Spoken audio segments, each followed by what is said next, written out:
Like they always want to feel good, and they're basing it off of the current conditions, right? So we're healthy, we're happy, we're excited about one another, everything is great, those summertime feelings.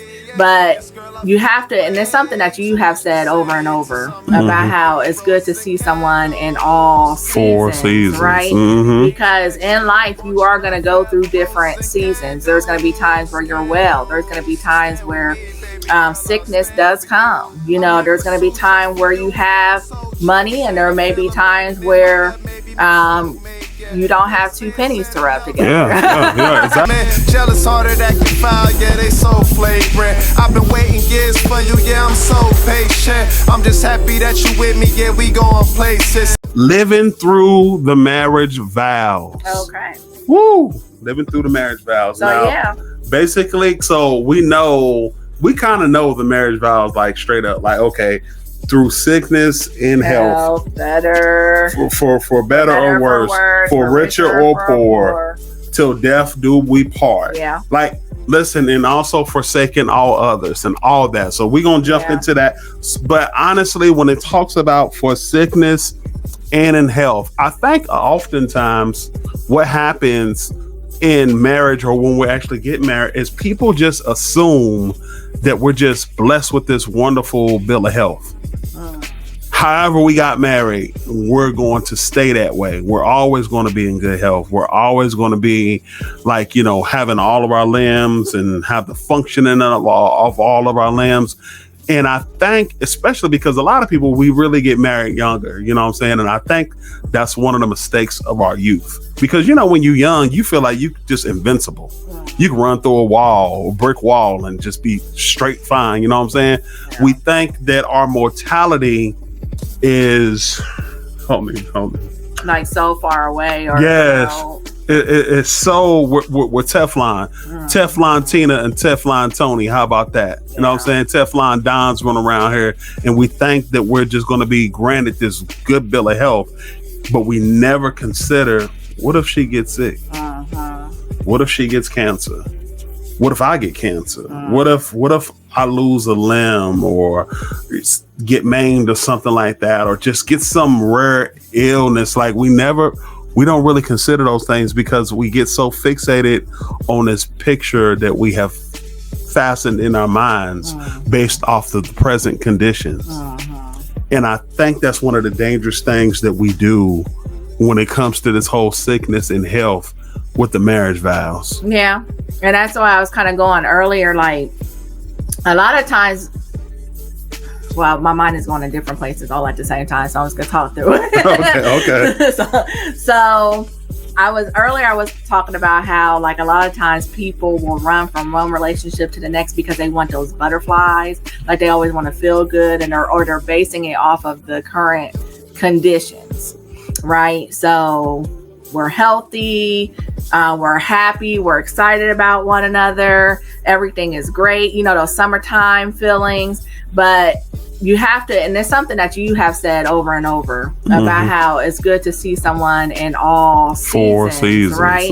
Because in life, you are going to go through different seasons. There's going to be times where you're well. There's going to be times where sickness does come. There's going to be time where you have money, and there may be times where you don't have two pennies to rub together. Yeah, exactly. Exactly. So I think the overall point is just to make sure that you are really in that relationship for things that are, what's the word? Not quality, but things that are man, somebody help us with the word. I know what you're talking about. So it's not superficial. Yeah. To where it's not just based on how much money, because you heard me talk about that in a live before, because someone could be making six figures today. Yeah. But what happens? Are you still going to want to be with the person if they lose their job? Right. Exactly. And they don't have anything? Or someone could be nice and fit and have, the perfect shape and everything, right? Or he could be very muscular and have, but what happens if sickness comes and they gain weight. They have a thyroid problem, or the medicine that they're having to take for their condition. And just so people know, this is real life stuff. This stuff really happens. Yeah, like this is real life. So, like, what do you do? Does that mean that you give up on the person? When you say for better, for worse, for richer, for poor, are you meaning it? Or are you saying it just out of repetition, just to say it because it sounds good and that's what you're supposed to say when you're standing in front of the preacher getting married? So it really, I mean, you have to be committed. It has to be a mindset that you make up that even in the worst conditions, am I willing to still walk hand in hand with this person as we go through this journey called life? Yeah, exactly. And so like this whole thing with richer, for richer or poor, like you said, that stuff can fluctuate. Mm-hmm. You should not marry somebody with the intention of everything staying the same, because it can change at a moment's notice. This is exactly why you have to love that person. Yeah. Not the conditions you found the person in. Yeah. But you actually have to love the person for better or worse. Mm-hmm. And it's till death do we part. It's not until we have kids and all the kids hit 18 and then, hey, we're going to get a divorce, like it's an 18-year bid or something. Mm-hmm. You know what I'm saying? But it's till death do we part. It's not a courtship. It's not a dating process. It's actually something that you need to take seriously. And if you're not ready, to take it to till death do we part, then you probably don't need to be getting married. It ain't no probably, you don't need to be getting married. Yeah. You know what I'm saying? And so and even the whole process with forsaking all others, like I think there's a lot of brothers and sisters for that matter who get so scared with this whole forsaking all others, like because this whole idea of monogamy, right? Monogamy, right? Monogamy. Ain't that right? Ain't that how you say it? Yeah, one spouse will pass away and one will remain, even in perfect conditions. So he was saying above that, he said every relationship is going to end in grieving on one side or the other. Yeah, unless you go together. Which we've heard stories about that, but that's in most cases, right? That's anomaly would be to go together. Yeah, and I'm gonna get on that monogamy here in a minute, but like she says, so good. You go and read what she say. She said, so good. You need to make sure they truly have your back. Can they stick with you through the thick and the thin? It is truly a choice loving someone, and that's so true.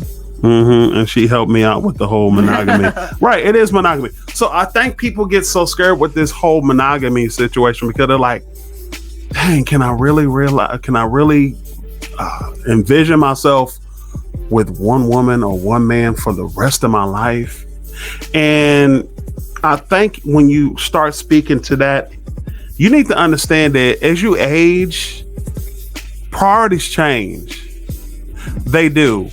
Right now, exactly how she looks, that means the world to you. Like she has to be this, and this, and this means the world. When we got married, what was I? I was 23. I was 23, and you were 21. About to turn 22, y'all. So don't be thinking the old dude was no. She's about to turn 22.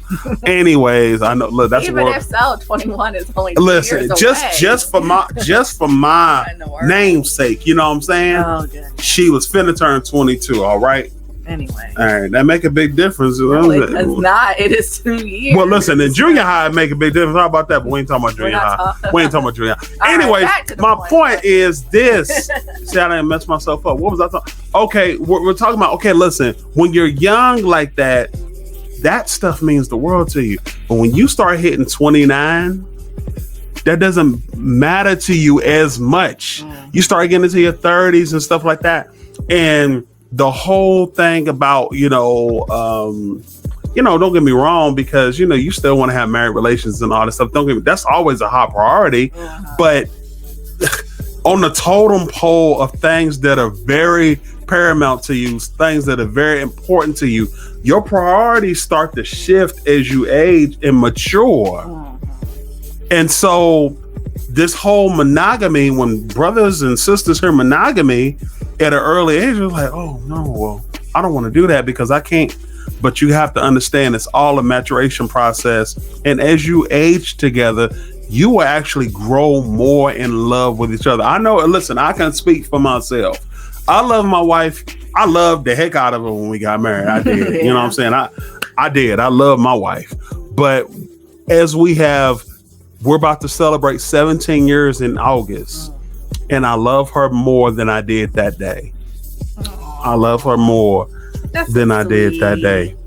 Because we listen, I knew fully well what I was getting into. I knew fully well. I knew it was from till death do us part. I knew that. Yeah. And if you're not convicted in that in your mind, if you're not convicted on that, then you don't need to get married. You don't. Yeah. Because you're not only going to hurt yourself, but you're going to hurt others around you, and it's including the one that you have linked up with. Yeah. And I think, but don't you think that your relationship with Christ has something to do with it too? Because the reason I say that is because I remember being 21, or I might have still been engaged. I might have been 20. I was 21. Anyways, I'll say 21 for the sake of moving on past my point. But I remember someone saying, "You're so young. Are you sure you want to get married? This and that." And I'm like, God showed me this is my husband. This is who he wants me to be with. I have prayed. He has confirmed it for me. And I was like, if you have a steak, then why do I need to keep playing around with chicken nuggets and hamburgers? I mean, you know what I mean? And I know the person probably looked at me like, what? But the point is, like, if you know that that's who God has for you, why do you need to keep searching? Yes. If that's if he has already shown you. So there are no second questions about it. When God showed us, but that goes back to our relationship with him. Yeah. And making sure that you're seeking him in that. Ryan know what we talking about. He celebrated 16 years. That's what we talking about. That's what we talking about. Yeah, man. You gotta be in it for the long game. You do. You know what I'm saying? You gotta say it with conviction. Say it with your chest. Like, listen, I said it when I was young. You don't have to wait till you get into your 30s to get married. If God is speaking to you and you're young like that, and you're fully convinced that this is God telling you, hey, listen, we need to get married, then you need to get married and say it with your chest. I do. Yeah. And don't have a problem with it. I'm not looking back wondering what I missed out on. I got my thing. Exactly. You know what I'm saying? And so anyways, I love you too, honey. Y'all know what's up. Listen, we ain't get 3 kids by accident, y'all.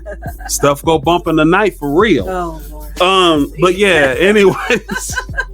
Listen. She light skinned, so y'all can see her blushing.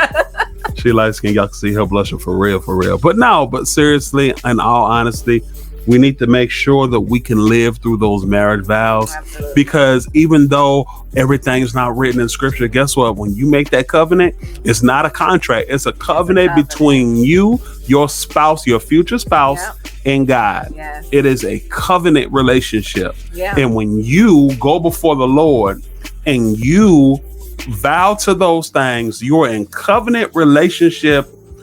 Y'all are in covenant relationship with God. Yeah. Amen. So y'all, we listen. We love it. We love it. Hold on, wait a minute. I gotta get. We gotta get to these comments because they scrolling in. Let's see. Go back up. I think. Every good gift. That's all I'm about to go ahead. Every good gift, and this is Ryan, thank you. Every good gift and every perfect gift is from above and cometh down from the Father of lights, with whom is no variableness, neither shadow of turning. Amen. And I see Ryan. Okay, we celebrate your 16 years. Yay. And then Journeying with Joy says, I just got engaged last week. All right. Congratulations. So hearing these successful stories, I've been seeing her encouraging. Awesome. I've been seeing her vlogs on like Instagram and stuff, and also her YouTube videos and stuff of her and her fiance out and about in LA and stuff like that. It's really cool. Yeah, it's really a blessing to see. Congratulations, Journey. That's what's up. That is what's up. Marriage is a wonderful thing. It is. No matter what they try to tell you in the media, it's a wonderful thing. Yes. I'm in pursuit just for you, yeah, I'm soul chasing. I feel a burning in my gut, maybe my soulmate, yeah. Naysayers said enough, I can't let it face, man. Jealous hearted acting foul, yeah, they so flagrant.